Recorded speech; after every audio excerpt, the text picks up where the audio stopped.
فاسألوا أهل الذكر إن كنتم لا تعلمون আমার দুনিয়াবী জীবনে রুটিন কেমন হওয়া উচিত বুঝিয়ে দেন। সুবহানাল্লাহ, নিশ্চয়ই আপনি রুটিন বলতে বুঝিয়েছেন দিনদারির দৃষ্টিতে, অর্থাৎ কোরআন এবং সুন্নাতে একজন মুসলিমের রুটিন কী হওয়া উচিত। তা না হলে সবাই তো আমরা রুটিন মেনটেন করি। হ্যাঁ, কারো সুশৃঙ্খল সুন্দর জীবন রয়েছে, আবার কারো বিশৃঙ্খল জীবন রয়েছে, বাট একটা না একটা রুটিন তারা মেনটেন করেন।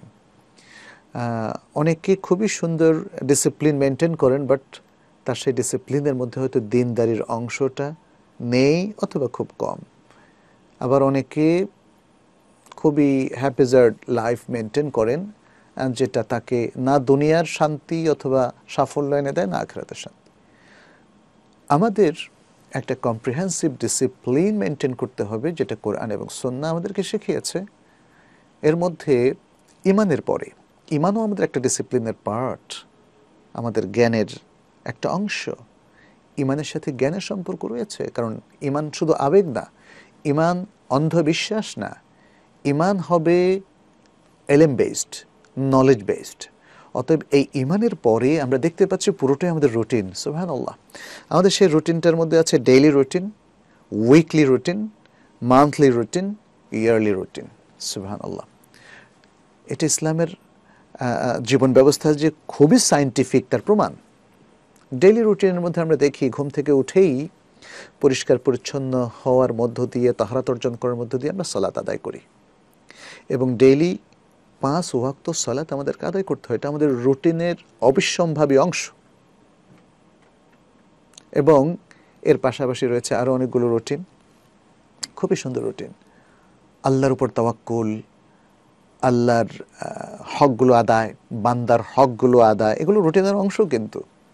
এবং সেই জন্যে দেখেন আযকারুল সাবাহ, আযকারুল মাসা, অর্থাৎ সকাল সন্ধ্যার যিকির, পাশাপাশি মানুষের সাথে সুন্দর করে আচরণ করা, তাদের অধিকারগুলো বুঝিয়ে দেওয়া। হ্যাঁ, ইসলাম কি সুন্দর ডিসিপ্লিন শিখিয়েছে আমাদেরকে। স্বামীর এবং স্ত্রীর একের উপর অন্যের অধিকার রয়েছে, মা বাবার অধিকার রয়েছে, সন্তানের অধিকার রয়েছে, এডুকেশন আছে, এখানে এলেম শেয়ারিং, তারবিয়াত শেয়ারিং এবং জ্ঞান শেয়ারিং, নাসিহা শেয়ারিং, আদ-দীন ওয়ান নাসিহা, এগুলো সবই আমাদের রুটিনের অংশ।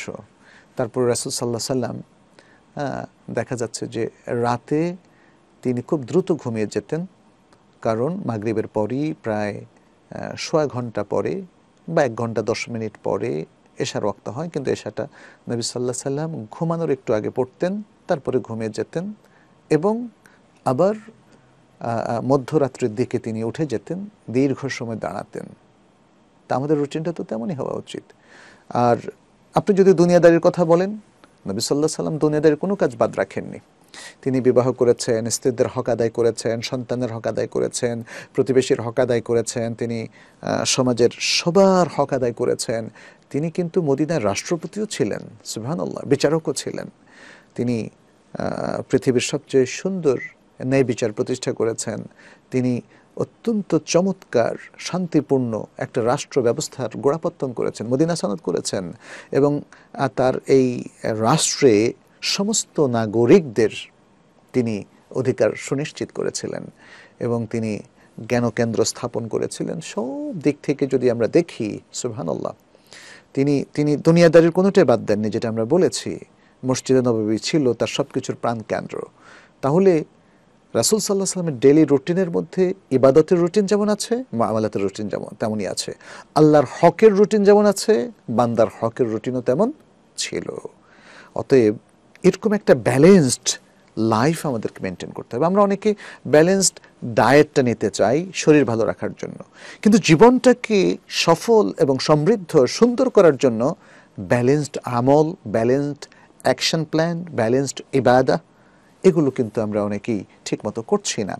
ফলে আমাদের প্রাত্যহিক জীবন আমরা দেখতে পাচ্ছি আমাদের মুসলিম ফ্যামিলিগুলোর মধ্যে এখন অনেক বিভেদ, স্বামী স্ত্রীর ভালো সম্পর্ক যাচ্ছে না, সন্তানের সাথে বাবা মায়ের সম্পর্ক ভালো নেই, আমরা একে অপরের অধিকার রক্ষা করছি না। বরং মুসলিমরা তাদের দিনদারিতে এবং কোরআন সুন্নাহ ভিত্তিক জীবন যাপনের ক্ষেত্রে পিছিয়ে পড়ার কারণে কি এক অদ্ভুত অবস্থা দেখেন, যে আমরা অনেকাংশে কাফের রাষ্ট্রগুলোর অথবা অমুসলিম রাষ্ট্রগুলোর মুসলিমদের থেকে পিছিয়ে পড়ছি। আমাদের অনেক মুসলিম রাষ্ট্রে অথবা মুসলিম সমাজে আমরা দেখতে পাচ্ছি আইনের অনুশাসন এখন আর ততটা নেই, অথচ মুসলিমদের আইনই সবচেয়ে শ্রেষ্ঠ। আমাদের কোরআন সবচেয়ে সুন্দর জীবন ব্যবস্থা আমাদেরকে উপহার দিয়েছে। রাসূল সাল্লাল্লাহু আলাইহি ওয়াসাল্লামের লাইফ স্টাইল এবং সুন্নাহ আমাদেরকে সবচেয়ে দ্য মোস্ট বিউটিফুল ডিসিপ্লিন আমাদেরকে শিখিয়েছে। আনফর্চুনেটলি কোরআন সুন্নাহকে ইগনোর করার কারণে, উপেক্ষা করার কারণে আজকে আমরা পৃথিবীর সবচেয়ে পিছিয়ে পড়া জাতিতে পরিণত হয়েছি। আপনি রুটিনের প্রশ্ন করেছেন, অতএব আমি বলবো যে আমাদের প্রত্যেকের রুটিনটা তৈরি করতে হবে কোরআন এবং সুন্নাহর আলোকে, এবং সেই রুটিনটা যাতে সুন্দর মতো করতে পারি সেজন্য কোরআন এবং সুন্নাহর জ্ঞান আমাদেরকে অর্জন করতে হবে, এবং সেটা প্রপার জ্ঞান, ফেক জ্ঞান না। অনেকে ধর্মীয় জ্ঞান হিসাবে যেগুলোকে চালাচ্ছে এবং কোরআন সুন্নাহ থেকে বুঝাতে চায় যে আমরা কোরআন সুন্নাহ মেনে চলছি, কিন্তু আমরা দেখতে পাচ্ছি সেটা ফেক নলেজ, রিয়েল এবং অথেন্টিক নলেজ নয়। কারণ সেটা হয়তো জাল হাদিস নির্ভর, অথবা অত্যন্ত দুর্বল হাদিস নির্ভর, অথবা বানানো কথা, অথবা মানুষের মানে ওহির নলেজের বাইরে মানুষের নিজস্ব আবেগপ্রসূত জ্ঞান অথবা চর্চা অথবা এক্সপেরিয়েন্স অথবা তাদের প্রবৃত্তির অনুসরণ, এগুলো দিয়ে রিয়াল নলেজ, সুন্দর জীবন এবং সঠিক রুটিন হয় না। এজন্য কোরআন সুন্নাহ ভিত্তিক রুটিনই আমাদের জন্য জরুরি।